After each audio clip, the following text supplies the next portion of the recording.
Hello అందరికీ. మనకు బాలింతలప్పుడు అటుకులు ఇస్తూ ఉంటారు. సో అవి మనం యూస్ చేయము.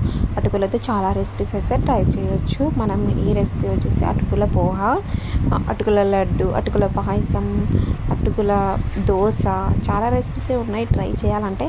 ఒకవేళ అవి కావాలనుకుంటే కనుక నాకు కామెంట్ చేయండి. నేనైతే ఖచ్చితంగా మీతో షేర్ చేస్తాను, వీడియో అయితే షూట్ చేస్తాను. ముందుగా ఈ రెసిపీ ట్రై చేద్దాము. 5 మినిట్స్లోనే రెడీ అవుతుంది.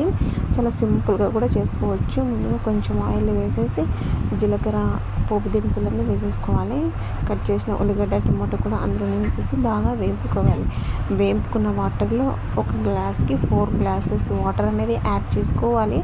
అందులో మసాలా వచ్చేసి ధనియా పౌడర్ మాత్రమే. ధనియా పౌడరు, ఉప్పు, కారం టేస్ట్కి తగ్గట్టు వేసేసుకొని ఒక పొంగు వచ్చేంత వరకు పొరలనివ్వాలి. తర్వాత ఒక గ్లాస్ అటుకులు అనేది వేసేసుకొని బాగా ఉడికించుకోవాలి. ఉడికిన దాంట్లో కొద్దిగా వాటర్ ఉండగానే మనం గ్యాస్ అనేది ఆఫ్ చేసేసుకోవాలి. ఎందుకంటే అటుకులు అనేది మగ్గుతాయి. 5 మినిట్స్ తర్వాత దాంట్లో మిక్చర్ కానీ బొంగులు కానీ వేసుకొని తింటే టేస్ట్ మాత్రం సూపర్. ట్రై చేయండి.